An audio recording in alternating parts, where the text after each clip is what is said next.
I feel like that's supposed to sound positive, but I'm like, wait. Until your skin naturally peels off from desquamation, that thing is there to stay, baby, is what I'm reading. So you're saying I gotta exfoliate my exfoliant. Like, yes.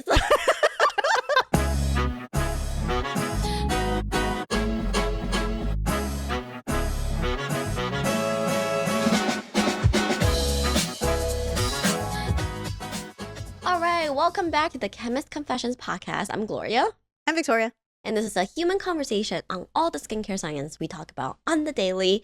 And today is a chunky episode all about the very popular Spicules.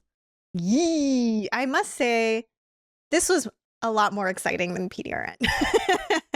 Oh, we're already previewing it. Yes. So it kind of falls in a very similar category as PDRN, kind of that newer skin science that seemed to have been popularized by K-beauty. And along with PDRN is one of those topics we were kind of avoiding along the way. But the deep dive, I'm glad we did it. It's actually very interesting. So let's talk about just what spicules are, if there's any science behind using it topically, and how we feel personally about the Riedel products. And let's dive right in. To start off, we should talk about what exactly are spicules. How did they end up in our skincare? Yeah, I actually find the path to skincare to be a little mysterious, but in summary, or random, super random. It is. And I'm starting to realize that the ocean is where people are like, I wonder what would happen if I put it on my face. Just put the ocean, just dunk your face in the ocean at this point. Yeah, I think 1 year the trend was straight up seawater. And then you have PDRN, that's just salmon stuff. And I will say algae is hot right now. Algae is upcycled everywhere. Algae. Yes. Oh my god, why are we upcycling algae? But we digress. Spicules are basically little skeleton pieces from sponges. Should mention that within the sponge world, they can come in a really big variety. Yeah. They can range from things that are gigantic, they're visible to the eye, they're straight up, it's core structural component, to microscopic spicules that's just a couple microns big. I think what's really cool is their structure can be very different. We'll share some of those images here, but ultimately we should explain that in skincare, for the most part, we are going to be looking at the almost needle-like spicule, and they're going to be roughly in the 100 to 200 micron range. I actually still don't really know how they wound up looking at these microscopic little needle rods, and they're like, put it on face. Must be a delivery system. Yeah. We'll put up this microscope image on the screen for for YouTube listeners. But I love that one of the papers we looked at isolated the spicules that they think is suitable for skincare application, and this really highlights how interesting their structures are. Yeah. The one that was featured here, like Victoria mentioned, is in that kind of 150 to 100 micron length. And the diameter of these spicules can range from anywhere from like 2 microns to 10, 15 microns. But what's really cool is these are like hollow needles. So they're like, what can we put in the middle of all of that? Like a pig swim blanket. And that's kind of what spicules are in a nutshell. It's actually, if those of you are curious, when we were doing this episode, I kind of just looked at the range of natural spicules that can exist in sponges. It is wild. And even though I'm decided against using it in the animal corner, it can range from just like little chunks like this all the way to the weirdest one I saw was this thing called the harp sponge. Using these spicules, they create this just straight up looks like harp strings, and they, rather than passively eating, they use the spicules to catch prey. And now what they use to catch prey is skincare. I was like wondering where this analogy was going to go. Okay, I think I'm still musing in part. How do people look at it and go, I'm gonna put it on my face? I just think skincare can sometimes just feel so accessible for science when research, I mean, the road to research and application is so long. And Gloria and I truly talk about like, and sometimes lament about how like science they don't know what to do with, just skincare is kind of their dumping ground. A lot of it can be pretty useless. In this scenario, I'm just remotely happy that it might not be as useless as some of the other stuff we've seen. Yeah, but we should talk about in terms of, the type of spicule we're looking in for skin, how they're going to characterize that, and leading up to some of the science we're going to talk about later. With the structure and topical application, we're going to talk a lot about penetration and how it might help to get delivery into your skin.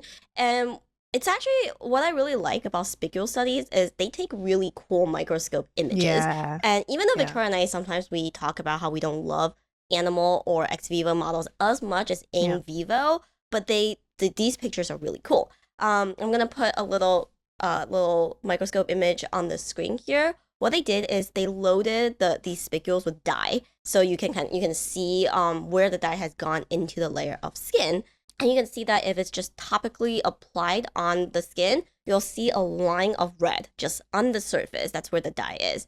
But once you load the spicules with the dye and then you apply topically, you can see now the whole image is now a little pink, showing that it has now gone to the deeper layers. We should mention that these images are taken using a pig skin study, ex vivo model. So, while we would say this is really interesting visual, we cannot say that this is, going to be apples to apples, the, same level of efficacy you're going to see if you're going to apply on human skin. But this does kind of allude to how skincare wants to use spicules in products. And yeah, I think the other thing to keep in mind here is that, like I mentioned before, the spicules that are going to be used in skincare, they're going to be around anywhere between 150 to 250 micrometers in length. We're going to show another image here of the shape of the spicules that they're using in these studies, so you can see the general size, diameter, and kind of that like hollow rod that you're looking for. And and the other thing that's really cool, and something that's kind of more context to lead us into the next section, is that they are trying to load these spicules with liposomes. So if you kind of feel like you've heard this word before, think of it as an encapsulation technique. These are going to be a lot smaller, and ultimately think of it kind of like an egg or a bubble. And inside you're going to load it with active. And they want to see if they can use these spicules to further help improve the delivery of these kinds of encapsulated actives. So we threw a lot of terms out there at you, but the goal here is to kind of give you some context as to, one, how are these labs going to be testing spicules topically? Two, the mode or possible benefit that you're looking for in spicules. And three, you're going to hear about like spicules loaded with active. You're going to see there's already a lot of variations in how spicules are being looked at. Yeah, so we're going to take a quick break now, and after the break, we'll dive into all the clinicals and the tests we find to be very interesting. Skin minimalism is a major skincare trend in 2025. And to capitalize on, why not use an anti-aging product that's been clinically proven to tackle both face and eye area concerns in just 6 weeks? Instead of adding another step to your routine with an eye cream, our very own Double Play has been dermatologist tested to be gentle for the eye area use and has also been clinically proven to tackle dark circles, crow's feet, hyperpigmentation, and wrinkles in as little as 6 weeks. And that includes a 2-week onboarding where you're only using Double Play 3 times a week. So to maximize your minimalistic routine with Double Play, don't forget to use code CCPodcast2025 for 15% off your first order. Let's dive right into it. Let's do Topical it. spicules, do they work? Like we talked about in the first part, the idea is spicules ultimately are supposed to enhance the penetration of active ingredients. And we will say that even though we try to spend most episodes talking just on topical human studies, we're gonna cover a couple animal studies here, because a lot of these promising early looks at spicules are done on mouse models, and they are pretty interesting. So the first one, this is actually a really wonderful extensive paper from a group based in China that's actually done quite a few papers and studies on spicules in general. And they are using these rod-like shapes that we talked about in part 1. They actually isolated down to a very narrow range of distribution. So they are only taking needles that's roughly around 125 microns long to, this bar is so short. I don't know why they put it in the same chart, but they are roughly probably under 5 microns in diameter. And so they did a series of tests in this paper. The first one is validating penetration and how the needles themselves can help with penetrating of actives. But what I find really interesting in this paper and the work that this group has done is they compare it to a couple of other methods to help with penetration. The nice thing is, in terms of comparison, they're actually going to compare this to using something like a derma roller. If you don't know what a derma roller is, that's essentially these at-home micro-needling. I put micro-needling in air quotes because the needle length is going to be different than what you get in office. But they're going to compare that to using a spicule plus active scenario. And the other thing I think is kind of amusing about this study is the active that they're pairing with spicules is exosomes, which if y'all listen to that episode, the question was about penetration. And so this kind of does take a subtle dig at exosomes in the sense of, their penetration by itself doesn't seem to be all that great topically. I feel like from PDRN to exosomes to this episode, I feel like this is the year of the penetration studies. I feel like I should not end it on penetration, but it matters in skincare. Yeah, I think it's also why this question of penetration has become a lot more popular in our realms. And all this to say, and I'm just going to take a minute here to say, look, the skin cannot be that porous. It's got to be a really good barrier to keep, to protect our bodies from the outside. So yes, and the other awkward thing is the FDA doesn't like you talking about penetration. It's not technically supposed to, or else it'd be classified as a drug. So that's why you guys, if you're starting to hear about these things, we'll try to, I guess, pull back the curtain a little bit and try to explain and provide context on why there's just so much confusion around this. But going back to spicules, this is what they wanted to explore is, can spicules improve the penetration better than just regularly topically or with using a derma roller and then applying the exosome solution after. We should also mention that the protocol of how they're applying this stuff is also kind of unique. One of the questions that you guys are going to hear as a theme in this episode is, how exactly are you supposed to use spicules? So we're going to just share a lot of details around that per protocol so you guys can understand why it's just not very clear. Yep. So there's the blank group. There is just applying the exosomes as is. Then they have a third group where they massage the exosome into skin and they massage it for 2 whole minutes, which doesn't sound that long, but it can feel like a lifetime if you're on your face. Also, I feel like a lot of the products already are absorbed by then. So at that point, I don't know. It's like, oh, that's just very long. Yep. And then the fourth group is the exosome following a derma roller, which they actually share the specs. The derma roller they use is 0.2 millimeters or around 200 microns. Kind of comparable to the spicules. They're like just a little bit, they're a chunk longer than the spicules that's chosen for the study. And then lastly, they have the exosome group. And I should mention the exosome group does follow a very specific application protocol as well, which I wish they kind of tidied it up with the same protocol as the massage group. But what they did was they apply it on skin and then they do a 2-minute massage by an electrical massager. I don't know what that means, but it's an electrical massager. They did not share the exact electrical massager they use, but that's the protocol. And we'll describe the fluorescent images to those of you listening and not watching on YouTube. It's pretty clear that the exosome only group, it's on the surface. The exosome and massage group doesn't visually look very different than just the exosome group at all. And interestingly, at least in the study, the exosome and derma roller group showed, I think visually it looks like slightly better penetration, but still like kind of hard to say definitively as like better. But the exosome and spicule group just lights up like Christmas. And I think what's really great is they do try to quantify the fluorescence intensity in the bar chart. So definitely take a look at that. They break it down by SC, epidermis, and dermis, which is very cool. But yeah, definitely you can see the combination of exosomes with spicules just feels extremely significant in terms of better skin penetration compared to the rest. So definitely all very interesting for sure. Yep. And what I love about the study, and then the study really exists to kind of validate how spicules work topically. And they kind of address the elephant in the room, which is, okay, this sounds really cool, but is it safe for my skin? Is it going to irritate my skin?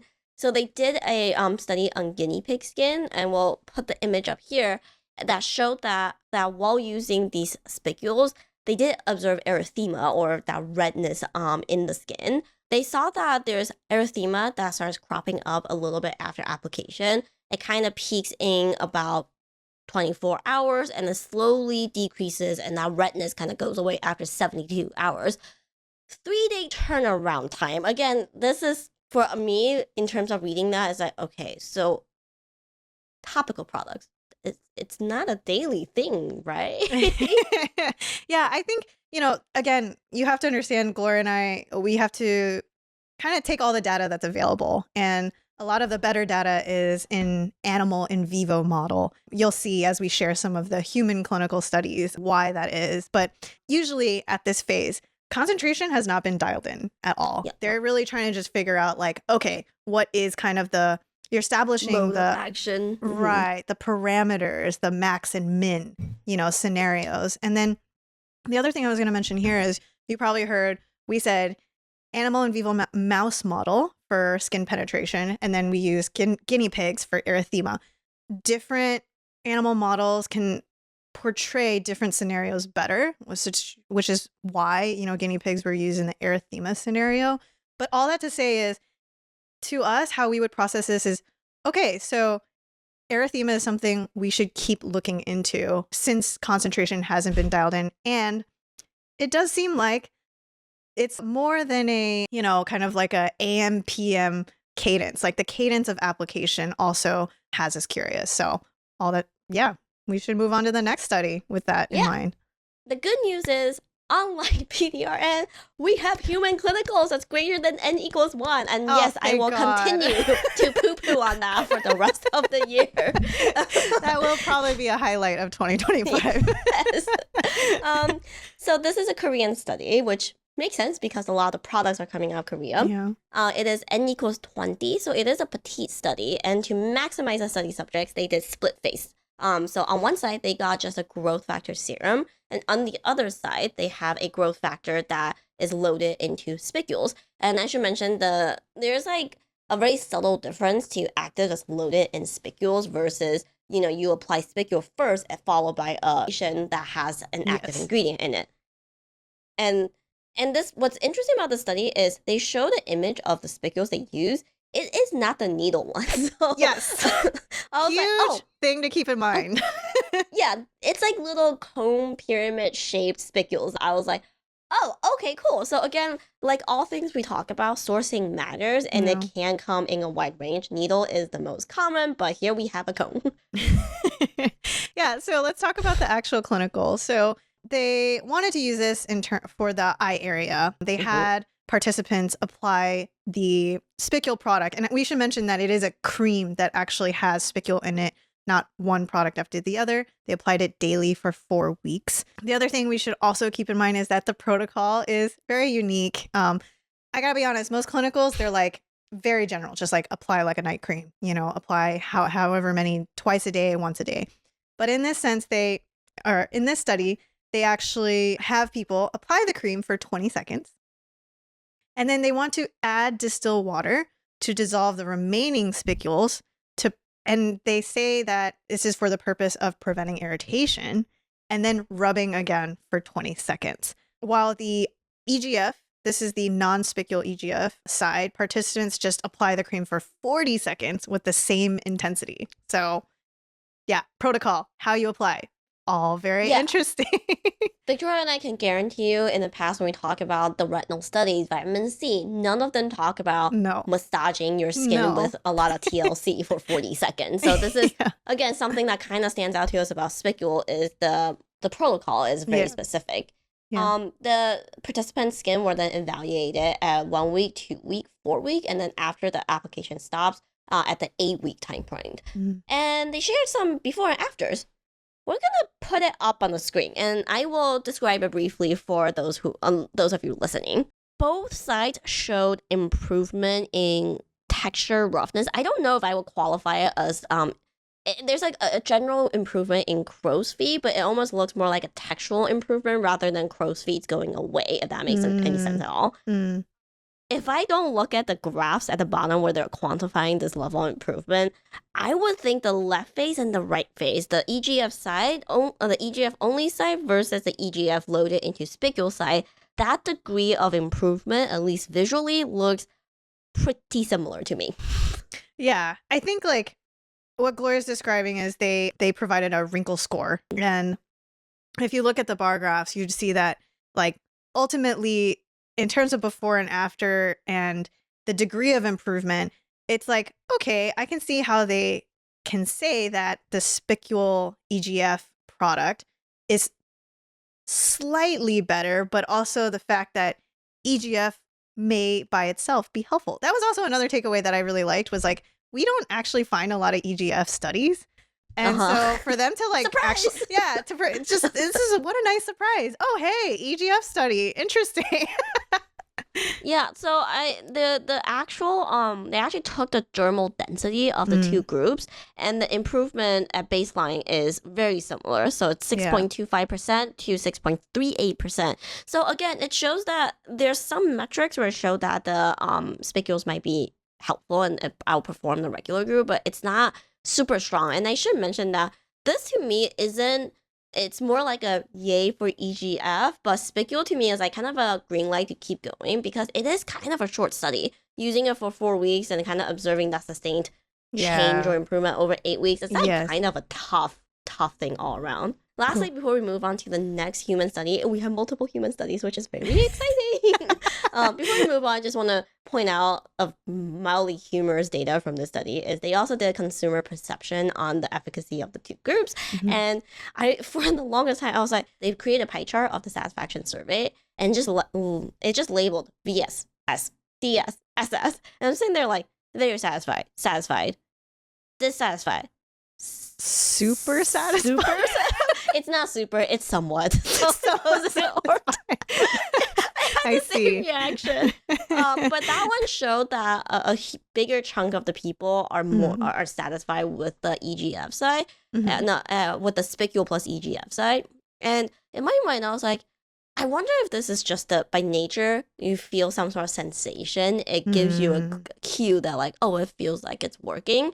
So I do find that to be kind of interesting, even though it's not a ton of scientific weight on the consumer perception, but I still think that, oh, okay, this potentially is part of it. Yeah, for sure.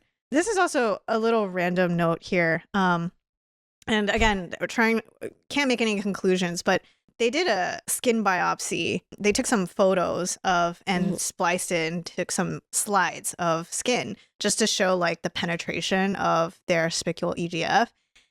And I just want to know like why the stratum corneum layer is just bald on the Spicule EGF side. Like it looks very nicely exfoliated. And again, there's no mention of it. You know, it's just an image, and this would only want me to ask, like, can we see more slides? Are they all like this? Because it's very different than just the topical EGF skin slide. So I was like, that made me very curious. Yep. We're gonna get into the next study, which is a very, very different type of way of using spicules. I should mention that this study was entirely in Korean. It had some abstracts in English and bits in Chinese that I can read, but for the most part, I had to rely on Google Translate. So Thank you, Google Translate. Yeah, so we'll skim over the parts that's like, I am sure Google Translate got it right. There's some questionable wording that I'm not sure what they're talking about, so I'm not going to touch on it. But this is a super interesting study. It's a completely different mode of action than the topical active loading type of study. They basically used it as an exfoliant. This is an acne study where the participants use a 3% spicule-loaded cleanser 12 whole weeks. Yeah, and we should mention the test size is quite small. It's only 14 subjects. We will say that the subjects that they selected we would consider moderate to severe acne scenarios. And the other interesting thing about this is that the subjects were not allowed to use any other acne medications while using the cleanser. And that's pretty key here. So you're clearly just relying on spicules as their structure as a wash off to see if there's any benefit. So even though this is a cleanser, like all Spicule studies, they had the participants follow a pretty specific protocol. Right. First of all, they're not allowed to double cleanse. So this is the Spicule cleanser is the only cleanser they're using in their routine. And what they do is they instructed the people to take 1 to 2 grams of the provided cleanser, soak it in water, and then massage it evenly over the face for 3 minutes or more, but less than 5 minutes. I don't know when. So last time Victoria and I tried to do some cleansability study and some lather time, 30 seconds can feel like a lifetime when you're lathering cleanser. Yeah. This is a 3 full minute of massage. Yeah, that's a really good point. They also added a line in there that says, in particular for areas with severe acne lesions, they were asked to rub it even more thoroughly for 1 minute or more before rinsing off. So there's like that mental note of like, okay, if you have a severe, work through the pain, just suffer through it for another minute. Yeah, and we should mention, guys, we're obviously going to follow up with our product head-to-head of some of the VT's Riedel Shots products. And just the thought of rubbing that in, especially for like acne breakouts when they can be so sensitive. Part of me when reading this was like, the pain, we must work through the pain. Yeah. Oh, yeah. It definitely sounds painful. Yeah. But let's look at the results. This is a small study, so I should mention that some of the results look a little funny. For example, they posted a result just on the number of acne nodules on skin. As a heart count, it's very easy to visualize improvement, but they only put 5 out of 14 cases in this chart, and I'm sitting here like, where are my other 9? Where did they go? What happened? What did you do with them? They don't exist anymore. Nope. But of the 5 they chose to highlight, unsurprisingly, they show a very steady decline of the amount of breakout that they have. Yeah, and they mention they're looking at acne scars, and pores. And some of these numbers are pretty amazing, but again, with the context of this is very small and there's probably lack of translation that's happening here, and it might be not accounting for all of these subjects that were being tested. So they mention roughly a 79% decrease in pores, a 71% decrease in acne, and a 96% improvement in acne scars, which I'm like, that means that if in my mind, typically how acne is graded, 96 means you should barely be seeing like, it should be just a faint whisper. It's a whisper. You don't even know if it's there, So in that sense, I'm like, okay, I think, we're probably missing something here. Yeah, and I think we have to go back to the archives a little bit for this one, but quite a while ago, Victoria and I did an episode or 2-part series on acne scarring. Yeah. And that was one of the ones where we had to inject pep into it because it's hard. So you're telling me I just prick it with some spicules and 97% improvement? Yeah, but it's massage, but pain, right, Gloria? Rigorous massaging. Yeah. I just want to tell the guy from the PDRN episode of like, you went through the 90% TCA peel, the laser, the retinoids, and some PDRN to top it all off. You could have just rubbed yourself in sea sponge. Oh, God. We definitely should share some of these before and afters because they are wild. Yeah. They do look very compelling, even though the lighting of choice makes me raise my eyebrow a little bit. Yeah. But it's still very, very visual. Yeah. We will put it up on the screen. And for audio listeners, there's 3 of them that they share. And we would say that breakouts are pretty, like, in terms of the female subject that's shared, it's pretty moderate. But the other 2 are, we would consider severe with definitely some acne scarring and hyperpigmentation. And you can see by 12 weeks that there's significant reduction for sure. Significant improvement all around. So in that sense, it got us all very excited. But I think for Gloria and I, again, we're not actually sure which spicule is being used. We, there's not a lot to share, but definitely worthy of noting in terms of it's clinical, it's on humans, and it's used as a cleanser. Yep. So that's 3 really, really different types of studies that we cover here. Yeah. To kind of sum up all the science behind spicules, we should say that even though we are trying to look at all these studies with a more critical lens, I think the data is kind of exciting. It does show that this is a promising new technology. I will say I was more excited reading these papers than the PDRN paper. Peter just keeps taking shots on the side. Yeah. I will say there is still a lot of mystery around this because it's so new. Generally speaking, PDRN is thought of a promising new way of delivering active ingredients or enhancing the delivery of active ingredients.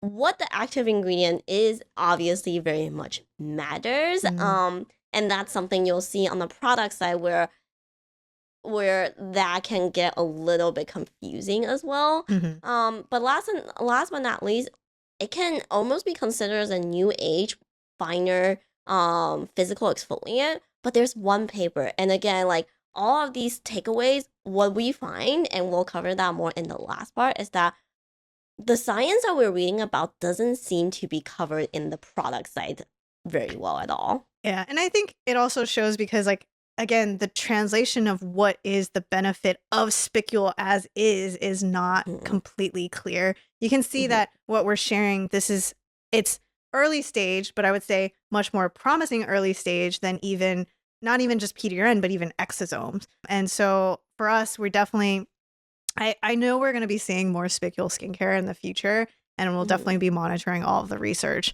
But with that, we should take a break before we start talking about landscape. So it's the Animal Fun Fact Corner. All right, guys, today is my turn. And we are going to take a fat break from animals being assholes. Today, we are going to talk about beavers. And you might think, hold up, y'all talked about beavers before. They are major assholes. We sure did. Yep. They definitely were. They definitely were just an absolute menace for Canadians up there. Yep. We covered it in season 4, episode 28. That's when we tried the season episode numbering. Sorry, it's very confusing.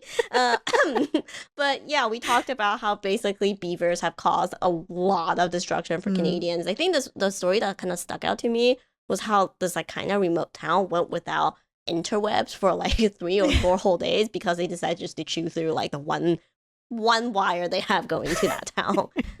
But today, the beaver has decided to redeem itself, and we're talking about beavers being bros. This story came out of the Czech Republic, and they actually, their eagerness in building dams actually came to save the world. Basically, in this town, they are talking about building dams for a gazillion years, and this project got stuck in the bureaucracy, and the whole project was going to cost them something north of 1.2 million euros. And they're like, we want the dam, but who's paying for it? I don't know. And then there's a lot of political posturing. And while the humans are bickering where they want to build the dam, they went there and they realized the beavers had already built a dam there.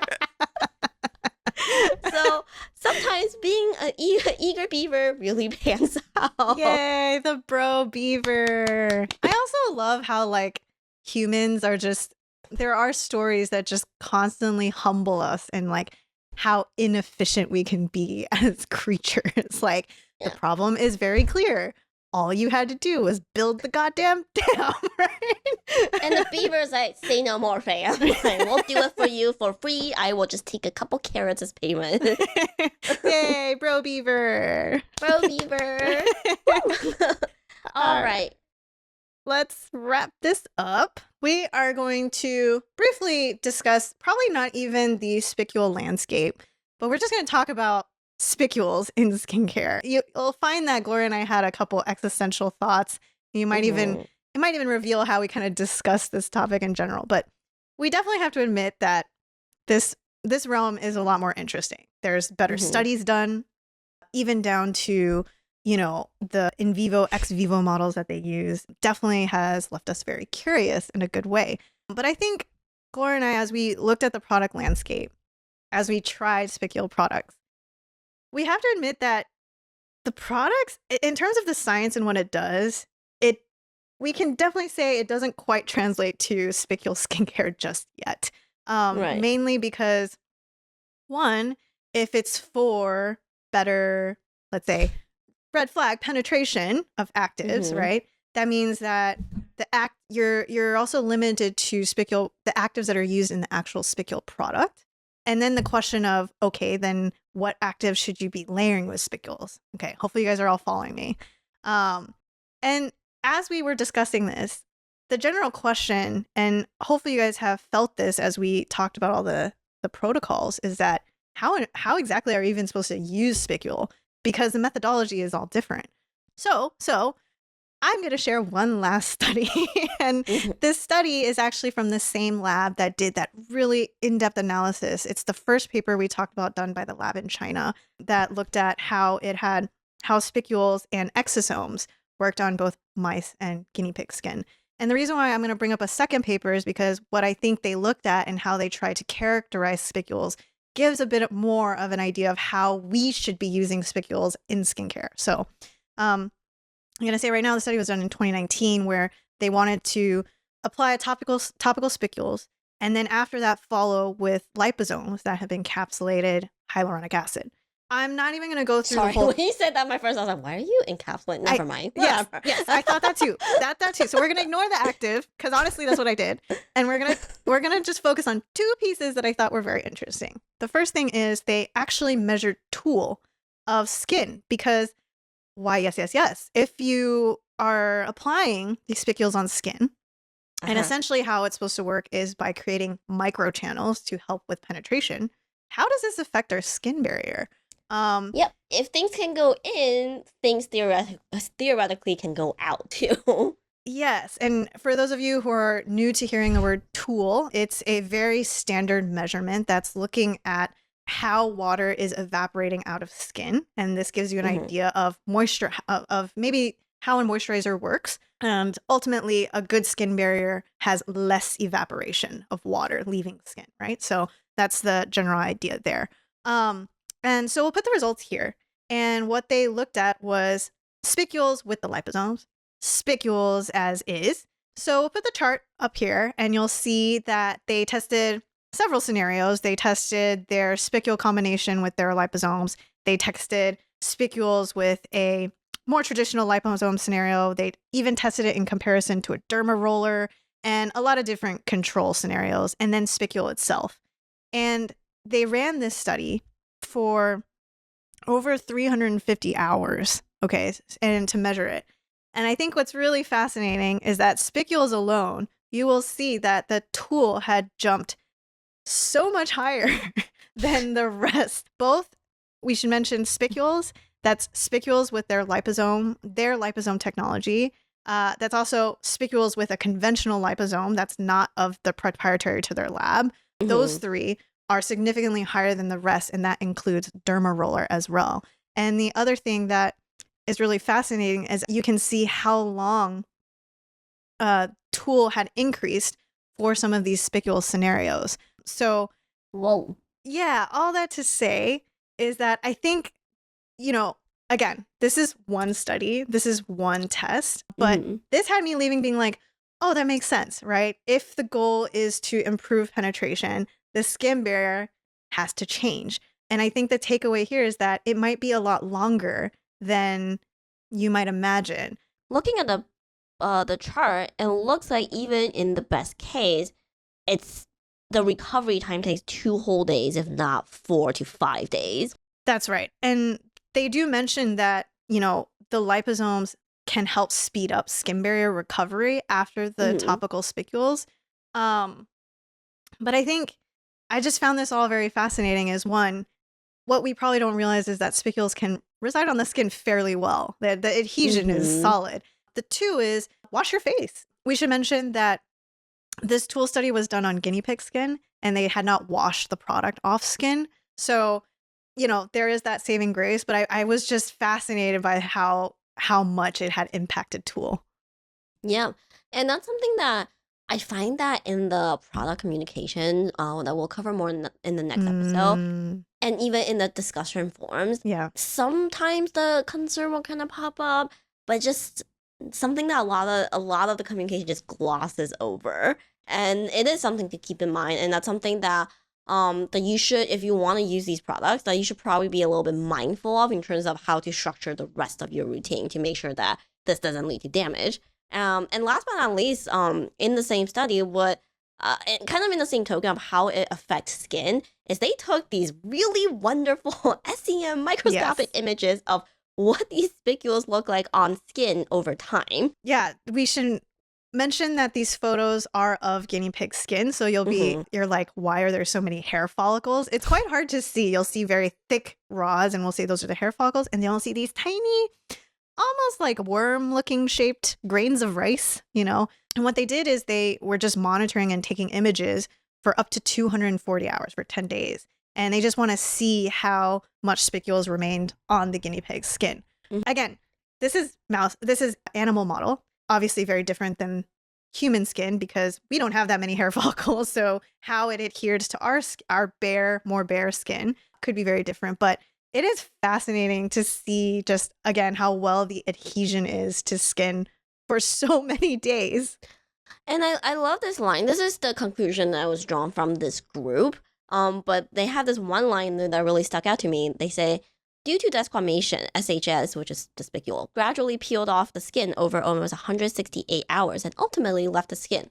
I feel like that's supposed to sound positive, but I'm like, wait. Until your skin naturally peels off from desquamation, that thing is there to stay, baby, is what I'm reading. So you're saying I gotta exfoliate my exfoliant. Like, yes. It's actually keeping you honest about your exfoliation routine is really what it's doing for you. Yeah. So, okay, with that, why do we share all this? So we're going to sum this up by saying, 1, if you are using spicules in your routine, definitely follow with moisturizer, Yes. 2, based on the product landscape, and Gloria, feel free to chime in on this. I think spicules are definitely interesting. The question I always get hung up on is, what active am I going to be following after the spicules? And I say this because, of the spicule products out there, some of the actives that it comes with in these spicule products, I'm like, I don't really care if that penetrates a lot more than usual. Yeah, to me, it's almost like the science part got me a little excited because I think in terms of early promise, compared to some of the other stuff we've covered, there's more on it. But in terms of use and direction and what, I'm left a little confused on what concrete suggestions to give everyone, other than, like Victoria said, make sure your skin barrier game is in tip-top shape, and just definitely don't, because a lot, we'll talk about it more next episode, a lot of the textures are a little creamy. So if you have oily skin, you might feel like, oh, maybe I don't need a full moisturizer after. Yes, you do. Yeah. And also, I really like the cleanser study, but I have a hard time finding a product on the market that kind of matches what was tested in that particular paper. Yeah. So all of that to say is promising science. Product landscape side is probably on the early end of it. I'm curious where it's going to go, and we'll definitely be interested in testing more spicule products as more get released. But as of right now, it's like, I have 2 answers and 15 more questions. Yeah, I think the arena where I felt like I really wish like my teenager younger side was around, my younger skin was around for this with more breakouts. I was thinking like acne products. I could see myself wanting to try to get a little bit more help in that arena because, just the penetration of actives, that's why they have chemists, is so that we can help improve the efficacy, the bioavailability of things. And so I think this is where that was the arena where I was like, oh, I'd really like to try that, in terms of breakouts. But I had one more thing, and one more question, I think, is just frequency of use for spicules. Like Laura mentioned, we're going to talk about it in terms of how we use the VT Riedel shots in the next episode. Does this scream you need to be using it every day? That's kind of the question here. There's still so many details to figure out on how to properly use this to get the level of efficacy. But also, you don't need that.